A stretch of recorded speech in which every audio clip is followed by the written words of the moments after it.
Bismillahirrahmanirrahim. Assalamu alaikum dear students. Now we are going to study the second question of one act play something to talk about. The question is bring about the humor in the play something to talk about. अभी ये humour के बारे में है. Question आ सकता है कि point out the elements of the humour. Humour होता है मज़ाह, ठीक है. इसमें मज़ाहिया एलिमेंट्स, जो चीज़ आपको ह्यूमरस लगे उसको आपने पॉइंट आउट करना है. ये something is to talk about is a light comedy. ये एक हल्की फुल्की कॉमेडी है, ये हल्का फुल्का मज़ा है. ये एक ही मतलब में इस्तेमाल होंगे.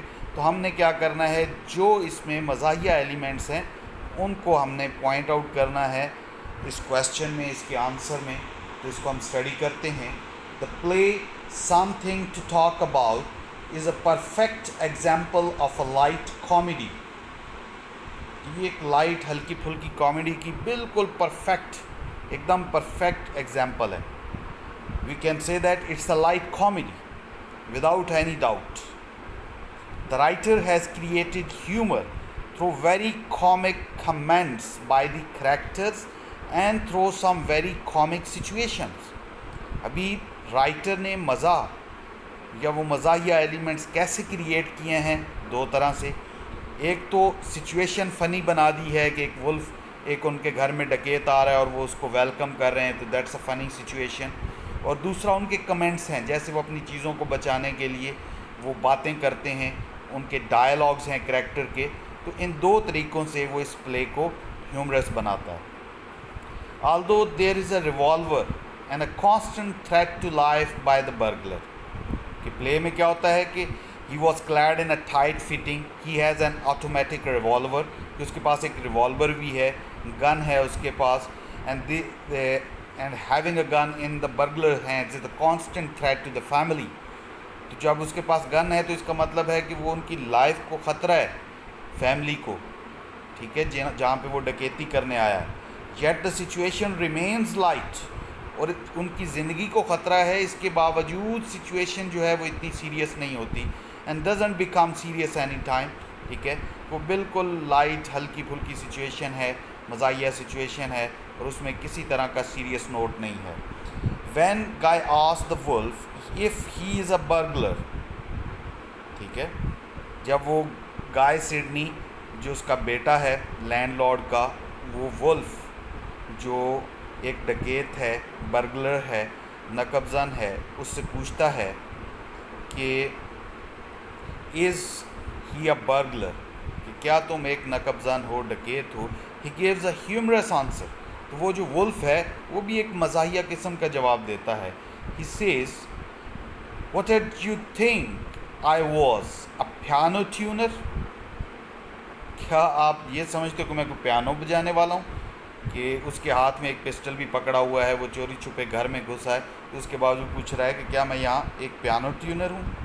And it is also very funny to call a burglar man in the wilderness. और एक लाइन जो उसको कहते हैं कि इस बंजरपन में, इस बंजर ज़मीन के ऊपर, इस विल्डरनेस में तुम एक मनो सलवा की तरह हो. तो एक वुल्फ को, एक वुल्फ जो एक बर्गलर है, एक डकैत है, उसको ऐसा कहना भी ह्यूमरस इफ़ेक्ट क्रिएट करता है. The wolf tells guy about the treatment of American law which criminals with such a funny way that we can not help laughing. फिर वो एक अमेरिकन लॉ को बयान करता है कि किस तरह क्रिमिनल्स को ट्रीट किया जाता है, उनको कैसे सज़ा दी जाती है, लेकिन इस तरह का उसका फ़नी मैनर होता है, उसके बात करने का तरीका होता है कि we can not help laughing, कि हम हंसे बगैर नहीं रह सकते. He says it's worth while in the States when they catch you if you are bad enough you go to sing and they give you flower garden and bridge parties. मतलब ये कोई लॉ की बात तो नहीं है कि जब वो यूनाइटेड स्टेट्स में ऐसा होता है कि जब वो तुम्हें पकड़ लेंगे, अगर तुम इतने ज़्यादा बुरे हो तो तुम गाना गाओगे, तुम्हें फूल पेश किए जाएंगे और पार्टीज़ दी जाएंगी. When Lord Rochester finds Wolf in his house, फिर लॉर्ड रेचेस्टर जब उसको पता चलता है कि वुल्फ उसके घर में है, he says who the deuce is. When we read the word deuce, an impostor we laugh hardly. ٹھیک ہے کہ یہ زبردستی گھسنے والا ایکیوز امپوسٹر جو ہم پہ مسلط کر دیا گیا ہے یہ کون ہے؟ تو ہم بڑے دل کھول کر ہنستے ہیں. The play is full of many funny situations too. اس میں سچویشنز حالات بھی کئی ہیں جو مزاحیہ قسم کے ہیں. You see a funny situation when guy introduces his sister کہ جب وہ اپنی بہن کو انٹروڈیوس کراتا ہے، متعارف کراتا ہے ولف کے ساتھ، تو یہ بھی ایک فنی سچویشن ہے. Let us to the wolf as though he were a guest of honor. ٹھیک ہے، وہ اس کو انٹروڈیوس کرواتا ہے کہ یہ ہمارا مہمان خصوصی ہے. ٹھیک ہے، لیکن وہ تو وہاں چوری کرنے کے لیے آیا ہوا ہے، وہ وہاں پہ ڈکیتی کرنے کے لیے آیا ہوا ہے. تو یہ ایک فنی سچویشن ہے. It is very funny when Lettuce praises Wolf's tools and he explains them to her. کیونکہ اس کے پاس تجوری کھولنے والے، چوری کرنے والے ٹولز ہیں، ڈکیتی کرنے کے لیے، تجوریاں کھولنے کے لیے جو ٹولز استعمال ہوتے ہیں، لاکس کھولنے کے لیے. اور لیٹس کیا ہے کہ وہ ان چیزوں کی تعریف کرتی ہے اور وہ ان کی وضاحت کرتا ہے کہ یہ کیسے کیسے استعمال ہوتے ہیں. تو اٹس اے فنی situation. When we find another situation when they sing just to encourage the burglar. جو وہ برگلر ہے، وہ تجوری کھولنے کی کوشش کر رہا ہے، وہ اپنی کوشش میں لگا ہوا ہے، تو وہ سب گانا گاتے ہیں. ٹھیک ہے، اس کی حوصلہ افزائی کرنے کے لیے، حالانکہ وہ انہی کے گھر میں چوری کر رہا ہے. تو اٹس اے فنی situation. After that we find a funny situation when Wolf leaves and everybody shakes hands with him and expresses God's wishes. ابھی جب اس کے جانے کا وقت ہوتا ہے، اس کو وہ لالچ دے لیتے ہیں مسٹر ویلا بائی کے گھر ڈکیتی کرنے کی، اپنی چیزوں کو بچا لیتے ہیں.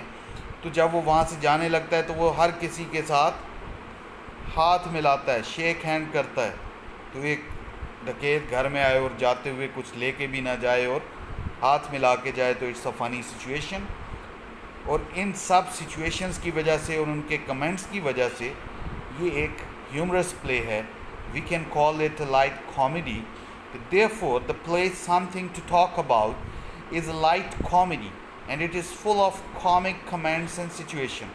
یہ ایک بالکل لائٹ کامیڈی ہے اور یہ کامک کمنٹس، ان کی جو باتیں ہیں، کمنٹس ہیں اور ان کے ڈائلاگز ہیں اور جو حالات ہیں وہ سارے کامک ہیں، فنی ہیں. اسی وجہ سے ہم اس کو ایک ہیومرس پلے، کامک پلے اور اے لائٹ کامیڈی کہہ سکتے ہیں. اسٹوڈنٹس، آپ اس کو اسٹڈی کریں اور اس کے ریٹن پریکٹس اس کی ضرور کریں.